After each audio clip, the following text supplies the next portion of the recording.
Head kuulajad, Mehed hakkame elama podcast on taas teie aparaatides. Mina olen saatejuht Kaider Kahar ja mul on täna külas mees, kui ma isegi ei oska öelda, tahaks öelda vanasti, ma oleks öelda, et sükene masinavärk, aga täna ma pean ütlema, et palju rohkemat kui üks masinavärk. Margus Kiiver, tere tulemast! Tervist! Kuidas sa iseennast tutvustaksid, kui tuleks siia maaväline olend ja sa peaksid ütlema, tere, ma olen Margus, aga kes sa oled? Tere, ma olen Margus, uhkusega 14-aastase poja isa. Olen inimene, kes armastab liikumist ja söögi tegemist ja kuidagi on õnnestunud oma tööelus ka need asjad niimoodi sättida, et ma olen nendega seotud. Küll mitte toidu tegemisega, aga kaudselt liikumisega küll, jah. Su esimene märksõna oli isa. Ja. Kuidas sa ennast isana ise defineerid? Või mis on sinu, kui see, igal asjal on mingi mõte, mis on sinu isaks olemise sükene nagu mõte? Mis su plaan on? Võib-olla laps, ma loodan, et ei kuula, et sa saad aus olla. No isegi kui ta kuulab, ega siis siin mingit suurt saladust ei ole, et eks ma loomulikult tahaks olla selline väärikas eeskuju oma mingisuguste tegemiste ja toimetamistega ja ma olen öelnud tegelikult seda ka kuskil varem, et ma olen nagu rahul sellega, et ma olen suutnud tekitada olukorra, kus ma usun, et ma olen temast tekitanud armastuse nii liikumise kui ka söögi tegemise vastu. Ja need on kaks sellist nagu edasiviivat jõudu, vähemalt minu vaatevinklist elus. Ja kindlasti jah, et ta nagu võtaks minust need head pooled ja võib-olla need halvad pooled lülitaks nagu välja, sest neid meil kindlasti kõigil on, selles mõttes on nagu selge. Ja et oleks selline üks äge kodanik Eestis. Ma küsin kohe, kuidas seda teha, kuidas motiveerida ühte 14-aastast nagu liikuma ja toituma, ütleme mitte siis nagu normaalselt, räägime normaalselt liikuma, normaalselt sööma? No hakkame liikumisest pihta. Õnneks on see taust see, et ta on ise selline spordipoiss, et ta tegeleb purjetamisega, täpsemalt öeldes seda purjelauda ja tal selles mõttes liikumine ei ole kunagi nagu võõras olnud, et nii mina kui ka tema ema tegelikult mõlemad oleme need, kes heas mõttes on teda tegelikult isegi mitte utsitanud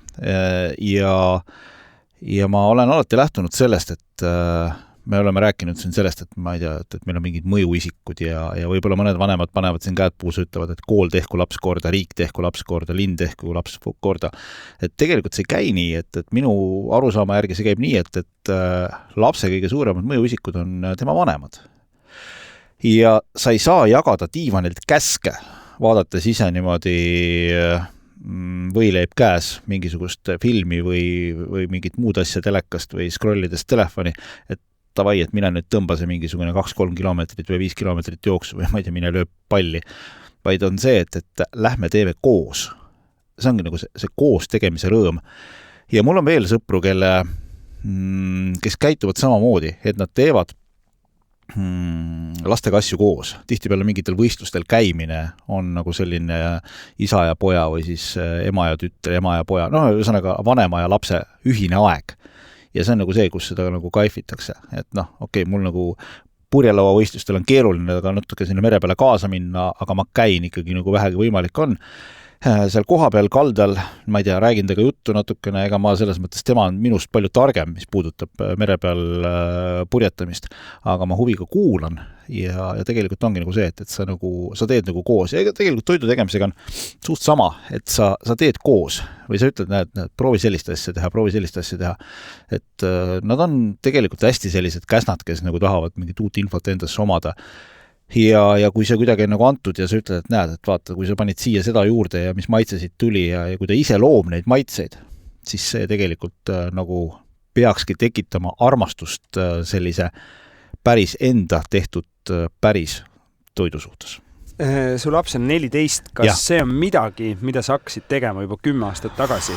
Või on see midagi, mis on nüüd alles alustatud? Ei, see pigem on, ma arvan, nüüd mingisugune selline viimase 2-3 aasta teema, mis on olnud, et paljuski kõiges aitas kaasa tegelikult COVID positiivses mõttes. Et pered olid rohkem koos ja siis sa nagu saidki aega natuke rohkem koos veeta ja siis hakatigi otsima selliseid vahendeid, selliseid väljundeid, et mida nagu koos teha. ja noh, kui mina olen leidnud need 2 suunda, siis ma arvan, et iga lapsevanem leiab mingid teised suunad, aga ma veel kord ütlen, et lapsevanem on lapsele kõige suurem eeskuju. Et diivanilt ja diivanilt nagu käske ei jagata? Ei no kindlasti on ka neid, kes jagavad ja kindlasti on ka neid, kes tegelikkuses viivad lapse trenni, istuvad ise kohvikusse ja lasevad mööda telefoni. Mina olen näiteks see, kes ma eelistan samal ajal ise ka midagi teha, et kui näiteks on, tänasel päeval ta ikkagi juba saab ise hakkama ja läheb ise trenni ja tuleb trennist, aga varasematel kordadel küll, et lähed ise, teed mingi jalutuskäigu või jooksuringi samal ajal. Hüppame korra nüüd sinu noorusesse. Kui sa olid väike Margus, pisike Margus, siis milline sinu pere oli? Kuidas need samad 2 asja, toit ja liikumine ja üldse siuke vaimse tervise hoidmine, sa oled sündinud 75, eks ju, mõnusalt 75 keskpaik. Maali natuke üks pilt oma perepildist. Mul oli väike pere, sest ma olen üksik laps ja mind kasvatas ema. Et kuna mu isa suri siis, kui ma olin 1-aastane. Et ega ma temast nagu suurt midagi ei mäleta. Ma olen kuulanud hiljem mingisuguseid salvestusi ja vaadanud mingid pilte. Et mul on nagu pilt olemas. Ja kuidagi ka, ma pean tunnistama, et kooli ajal oli selline nagu spordilembus oli olemas ja toona oli nendes treeningutes osalemine nagu lihtsam ka, et sa lihtsalt nagu tahtsid teha ja siis suur Nõukogude Liit ju maksis omal ajal kõik kinni, eks ole, et ma saingi proovida purjetamist, ma sain proovida kergejõustikku natukene kauem, erinevaid muid asju ka. Et pigem selline nagu sportlik ja see alaline probleem, et ilmselt, mis on paljudel minu vanustel, et pigem oli see mure selles, et laps õigel ajal tuppa tuleks. Et ta lõpetaks selle palli mängimise selle õues ära, et aitab küll, et tule nüüd tuppa.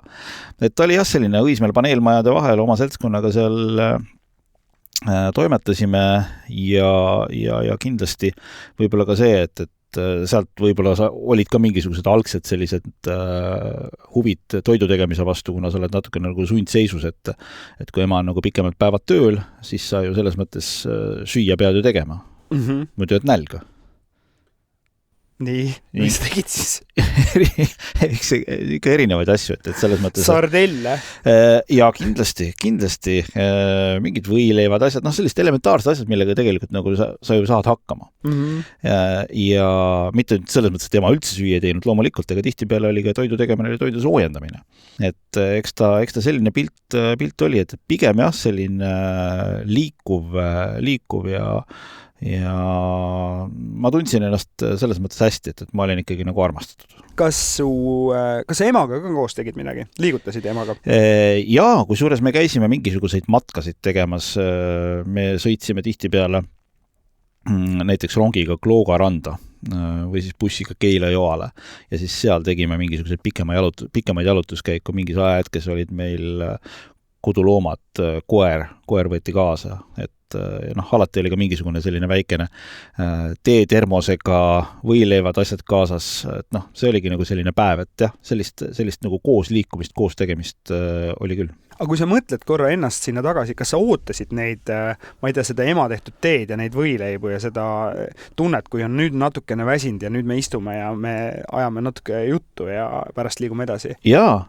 Et see oli sündmus? Need olid ikka tegelikult sellised nagu ägedad sündmused, et said minna. Loomulikult mingis ajahetkes, mingis vanuses tekivad sul teised huvid, ma näen seda oma poja pealt täpselt samamoodi, et kõiki neid asju, mida võib-olla me 4-5 aastat tagasi koos tegime, me täna enam nii palju ei tee, kuna ma pean ju selles mõttes aksepteerima seda, et tema elus on sõbrad, trennikaaslased, kõik muud sellised suhtlusvormid. Aga kui palju sa seda liikumist, mis sul seal lapsena oli, nagu kaasas kandsid ka siis, kui sa iseseisvuks said, kui sa said 18, kus sul, ma millegipärast eeldan, et sa ei jätkanud kõike seda tervislikku ja sportlikku liini, vaid mingil hetkel tuli rock'n'roll ka sinu ellu. Ei, absoluutselt. Et selline aktiivne treeningutel käimine lõppes tegelikult minu jaoks ära kuskil põhikooli lõpul. erinevatel põhjustel jalgrattatrennis ma sain juba selliseid päris korralikke traumasid ja siis pluss oli see nii-öelda nagu majanduslik pool pressis ka peale, et see jäi ju sinna aega, kui Eesti hakkas nii-öelda vabaks saama. Kui siis ei olnud jalgratastki võimalik osta niisamagi trenni veel eriti, eks ju? Need olid nagu omad probleemid, aga jah, eks rohkem selles mõttes sinu rock'n'rolli paralleel on nagu väga õige, et siis hakkaski tekkima see koht, et hakkasid muud huvid tekkima ja elu hakkas, olema ausalt, sõna otseses mõttes pekki minema. Ehk siis vöö ümbermõõt hakkas kasvama, mingil hetkel olidki nagu toitumised olid nagu selles mõttes kõike muud kui mõistlikud ja ta nii läks. Jah, selle kõige kõrvalt loomulikult ikka käisid seal mingi seltskonnaga jooksmas, natuke sõitsid jalgrattaga, midagi ikka tegid, aga see ei olnud nagu korrapärane, see oli natukene tihtipeale, seda võib, toona noor keha andestas selle, aga sa võisid minna niimoodi näiteks, et pärast nädalavahetust nii-öelda nagu need, kuidas need nimetatakse, et esmaspäeval, teisipäeval lähed, teed need nii-öelda nagu justkui nagu need kalorid tasa. Ja. Mis see sinu sükene Bermuda kolmnurk oli, kus sa ringlesid 90 alguses siis? Minu Bermuda kolmnurk oligi, ma arvan, selline Tallinna vanalinn. Et kui me nüüd nagu sellisest ööeluvormist räägime, et sai ikkagi selles mõttes nendes toona legendaarsetes pubides aega veetud klubi Hollywood oli ikkagi selles mõttes nädalavahetustel mingis ajahetkes täiesti nagu koduklubi, kuna toonase raadiotööga kaasnesid teatavad privileegid mingisugust erinevat VIP- või kuldkaartide jumal teab mille näol, et selles mõttes laud oli kaetud kogu aeg? Jah, laud oli kaetud, aga selles mõttes ma ei ütle, et see nüüd oli nagu täiesti metsa läinud aeg. Sellest ajast tegelikult tänasesse päeva on kaasa tulnud väga palju häid tutvusi. Et selles mõttes see tutvusringkond toonases Tallinnas ja tingituna siis raadiotööst kasvas nagu pärmi peal. Aga ütle, kuidas sellega on, kui sa mõtled nagu seda kontingenti või seda seltskonda, kellega sa siis lävisid, kas mõni ei tulnud välja ka? Mõni on nagu hauas ka täna?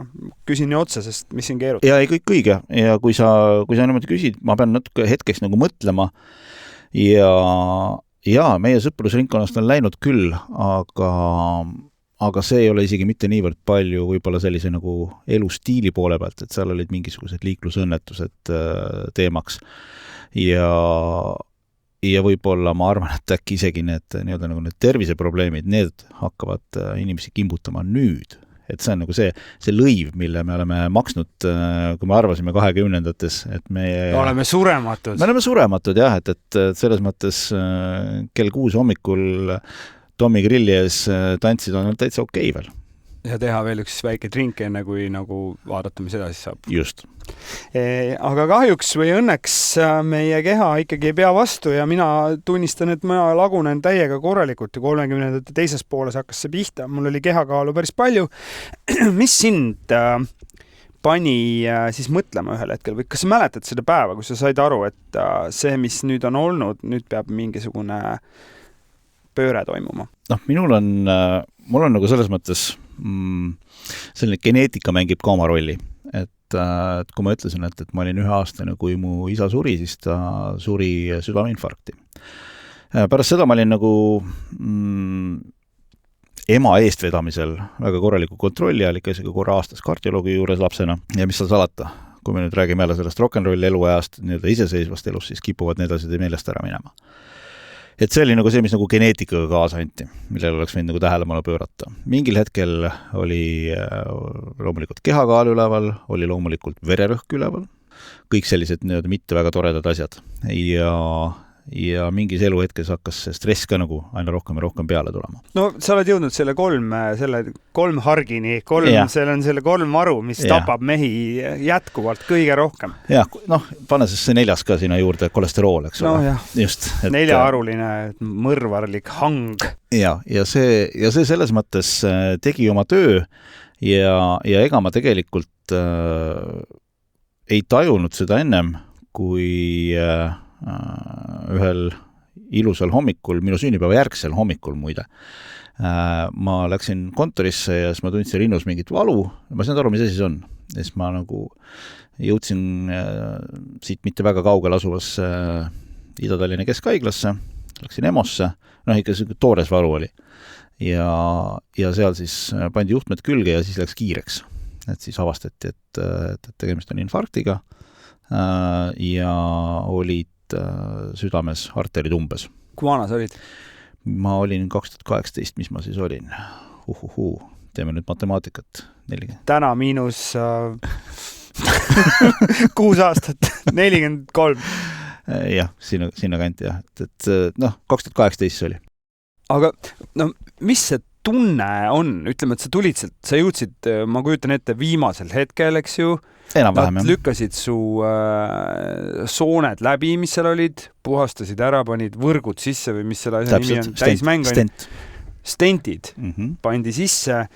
Ja kui sa seal oled, sa saad aru, et su rindkere, ma ei tea, lõigati lõhki ka. Ei. No saadi paremini teha, on ju. Et mis see mõte on, mis su peas hakkab tööle, kui sa saad aru, et nüüd läks õnneks, et aga nüüd selle vankriga, millega siia tuldi, enam edasi minna ei saa? Jah, see ongi see mõte, et sa nagu vaatad ja tegelikult mõtled selle peale, et okei, et mis siis juhtub, kui mind ei oleks, eks ole, aga tegelikult mind ennast see otseselt ei puuduta. Aga see puudutab väga palju minu lähedasi, kelle jaoks on tahes-tahtmata traumaatiline kogemus. Ja siis sa mõtled, et tegelikult okei, et ma siiamaani nagu tulnud, et see oli nüüd nagu selline tore selline ehmatus. Tore muidugi jutumärkides, aga siis sa nagu hakkad mõtlema. Ja ma pean tunnistama, et ega mul nüüd nagu päris kohe see nüüd nagu ei nagu käinud seda nagu tiksu läbi. Et ma pärast infarkti hakkasin vaikselt nüüd jalutama ja kõike nagu korrapärasemalt ma hakkasin vaatama, mida ma suhu panen. Ja ma üritasin seda kõike natukene nagu rahulikumalt võtta ja loomulikult ma hakkasin võtma varasemast tunduvalt rohkem erinevaid tablette. Et siis öeldakse, et tervena elatud eluaastad, et minu jaoks olid need tegelikult juba natuke parem läbi. Ja tegelikult see nagu kirgastumine tekkis võib-olla mingisugune, ma ei tea, selline mingisugune pool aastat hiljem, natuke rohkem veel. Ja siis ma kuidagi sattus niimoodi, et mu toonane elukaaslane, tänane abikaasa, asus personaaltreeningutele. Ja siis selle kõrvalt mul nagu ma võiks ju ka tegelikult midagi tegema hakata. Ja vaata siis, kui sa küsid, et mis see nagu kõige suurem motivaator on see, kui sa nagu näed, vaadates peeglisse, et ma mahungi see ühe peeglipaneeli sisse juba ära. Ja sa lähed poodi endale mingi kaala eel, kiiresti oli vaja osta mingid uued püksid. Ja siis proovid need jalga, siis vaatad numbrid, et küsid, oled sa nagu kindel või? Et kui sa oled nagu tulnud kuskilt, ma ei tea, 38 pealt 33 peale, see on siuke wow. Me räägime siis pükste tollidest praegu? Jah, täpselt, mitte vanusest. No ma arvan, vanuse mõttes võib-olla ka. ja see on tegelikult nagu selline kõige kõvem motivaator, et ma hakkasin tulema, ma arvan, et tippnumbrid võisid olla seal kuskil 105 kilo võisin olla. Ja mul on see pilt... Ja siis 170 mingi 5 sendi juures või? Jah, täpselt. Väga... Ümar vorm. Jah, selles vorm on vorm, eks ole. Ja ma hoian endiselt alles ühte pilti, mis on tehtud, ma ei mäleta, mis aastavahetus see oli, 2016 või 2017. Ja seal ikkagi sellest ma aeg-ajalt nagu vaatan seda ja mõtlen, et no, siia ma tagasi ei lähe. Ja siis sa nagu näed, et sa oled sinna tulnud kuskil mingi 85 peale. Et sa oled nagu -20 tulnud. Et see nagu pole nagu halb. Ja sealt nagu tekib see, kuidas ma ütlen, kohustusest saab harjumus. Ja seda harjumust tegelikult veabki see, et ma ei taha tagasi minna sinna. Et mul on nagu see, et mul on täna nagu, ongi vererõhk, kõik asjad. Ja selles mõttes ma ei vaidle ja ma ei valeta. Loomulikult ma võtan tablette, et need aitavad ka kaasa ja ma aksepteerin seda, et ma mingeid asju peangi võtma elu lõpuni. Aga jaa, et see tegelikult see visuaalne muutus, ma arvan, et see ei ole vahet, kas see mees või naine, see tegelikult motiveerib päris palju. Teeb see enesekindlamaks ka? Absoluutselt, selles mõttes, et sa saad aru, et sa oled millegagi hakkama saanud, siis see tähendab seda, et sul tegelikult peaks olema ju võimekust ka muude asjadega hakkama saada, lihtsalt nagu selline kättevõtmise asi. Aga lihtsalt jah, see progressi nägemine, aga ma arvan, see on ükskõik millises muus valdkonnas täpselt samamoodi, et kui sa näed seda progressi, siis nii ta on. Mis suhe sul alkoholiga on olnud ja on täna? Me saame läbi.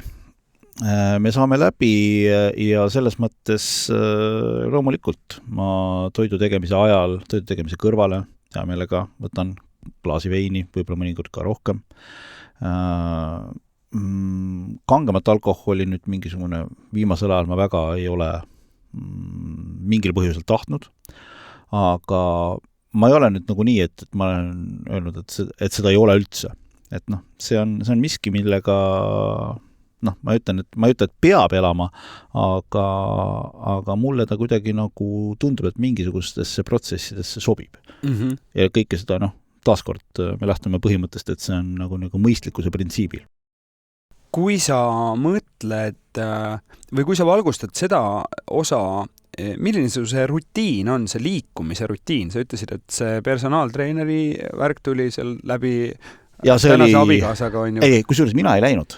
Ma olen, selles mõttes... Ma mõtlesin, et lasid abikaasal teha selle, või abikaasa tegi programmi ja siis sa kaperdasid selle. Ei, ma küll käisin seal trennis mõnikord, kui ta mingil põhjusel ei saanud minna, siis ma läksin ise nagu keha tegema, et raha ära ei kaoks. aga kui sa nüüd nagu mõtled selle peale, mis ma varem rääkisin, siis sealt ju kumas ka see läbi, et ma tean ise, mida ma teen. Okay. Et ei, ma selles mõttes nagu ei ole nagu personaaltreeneri juurde läinud, et ja ma olengi tegelikult nagu lähtunud sellest, et ma olen leidnud jooksmises enda jaoks nagu sellise oma mõnusa tegevuse. Nii et sa jooksed praegu?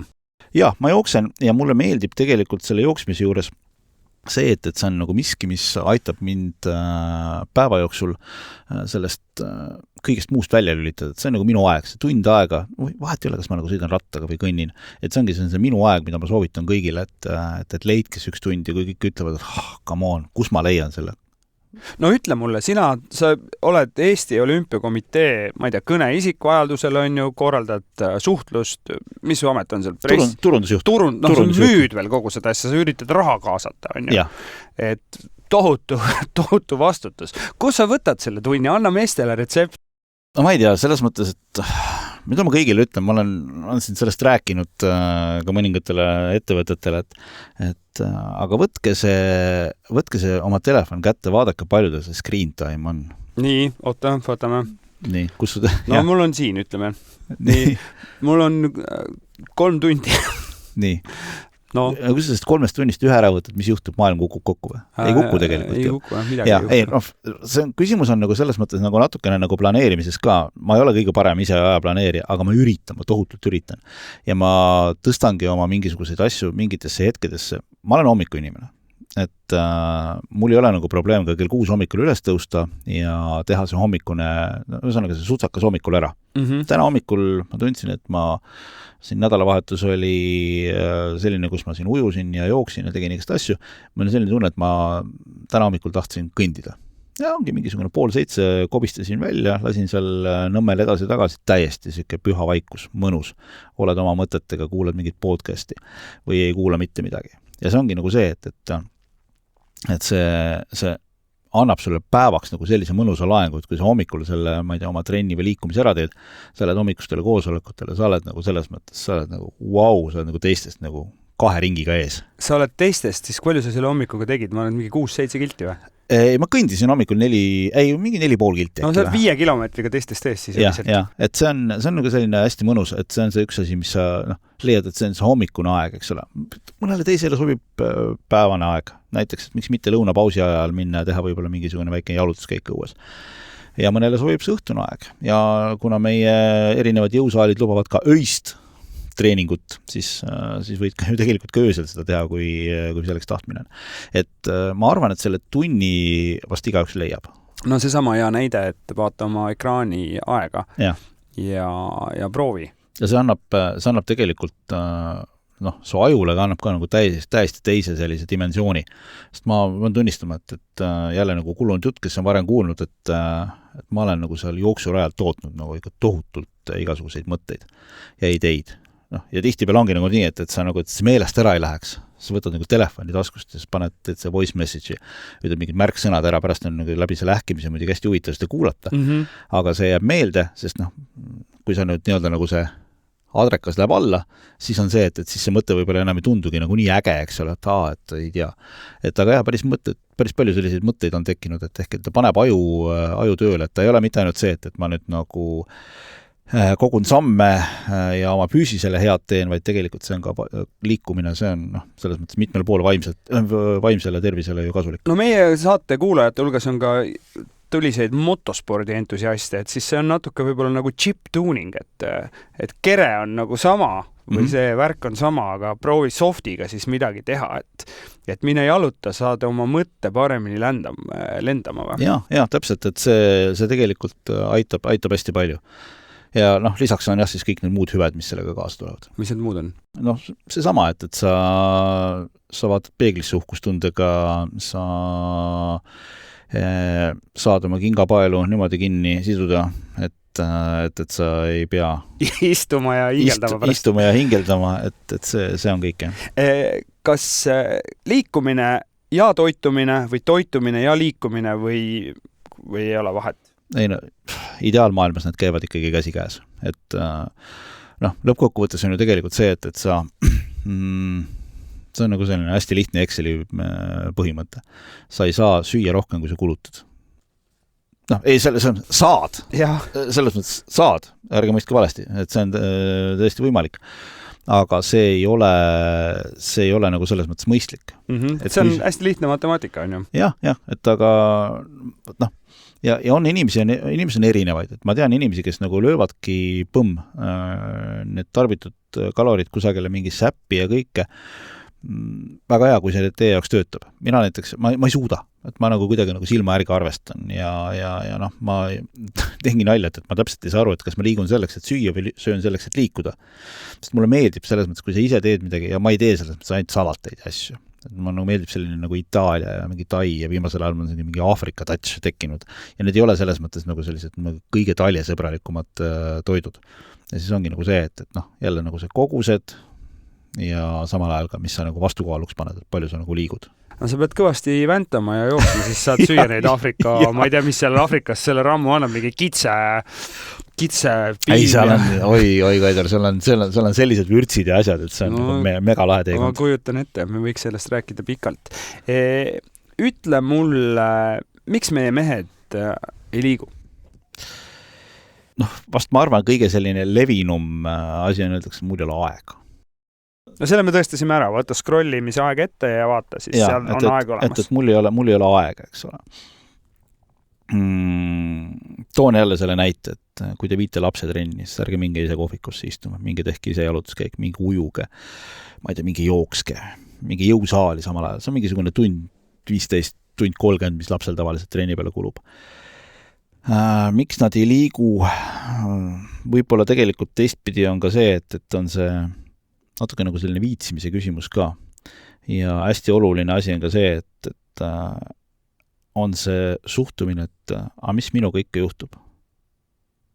Ma olen Eesti mees, ma olen rauast. Surematu, mis muga ikka juhtub.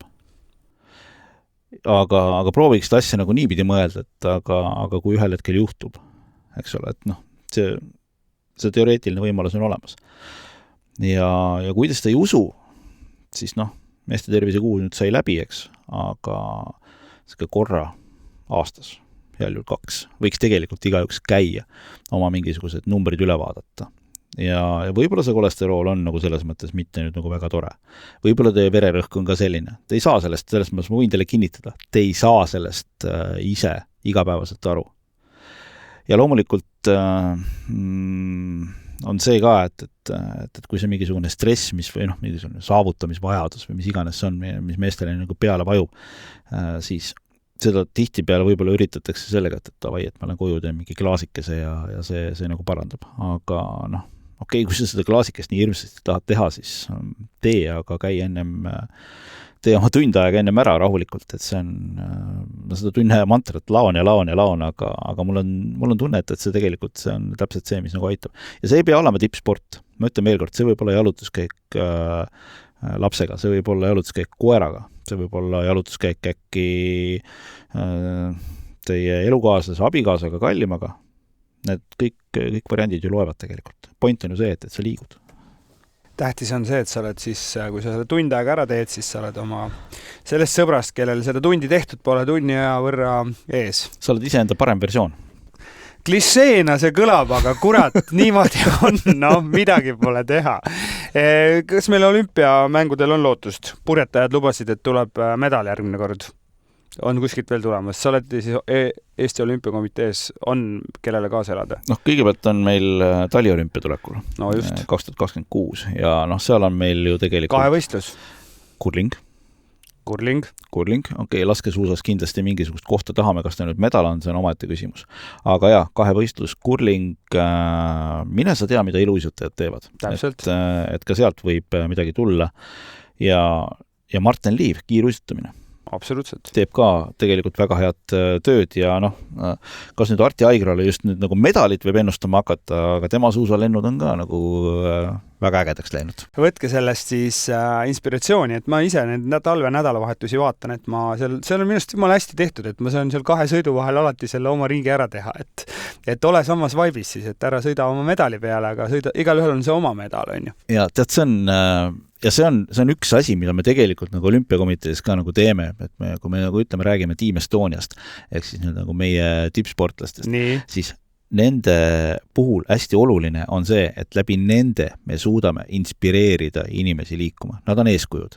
Ja see on legend. Ma ei ole seda kontrollinud, ma olen kuulnud seda, et kui 2006 aastal Kristiina Smigun tuli Torinos olümpiavõitjaks, väidetavalt oli vist pühapäevane päev, siis oli Harku Nõmme rada paksut rahvast täis, kes olid umbes niimoodi, et sellise suhtumisega, et kurat, kui äge, Kiku, järjekordne medal. Kus mu suusad on? Pane saun sooja, ma lähen teen ka 15 kilti vabalt või klassikas. No vot, see on see, mida kommunikatsioonimehena sa saad teha, et me kõik oleksime Team Estonia liikmed, ehk siis trükime endale need embleemid ja õmbleme oma mantlite peale välja. Ma siis loodan, et tekib üks PDF, kus ma saan siis selle välja, veel parem, pange sinna e-poodi üles, et ma saan enda selle tiimi, et ma saan olla osa sellest. Tegelikult juba saab mõnest kohast osta, nii et väga hea, aga Margus, ülitore, et sa jagad oma lugu ja anna mulle lõpuks siia üks kontsentraat, mille ma saaks siis endale tätoveerida siia käe peale, ehk siis mida teed sina oma vaimse ja füüsilise heaolu tagamiseks ja tasakaalu hoidmiseks. Anna üks niisugune mõte. Et mida sa endale käe peale... No ära nüüd päris nii otse võtta, aga no mõtteliselt vähemalt. Mõtteliselt või? Jah. Mõte võiks olla, ma ei oska seda kuidagi, ma proovin seda kuidagi nagu lühidalt kokku nagu klappida, on see, et ära mõtle ainult enda peale, mõtle ka teiste peale ja mida tunnevad nemad, kui sind ei ole. Kuldsed sõnad. Margus Kiiver, aitäh!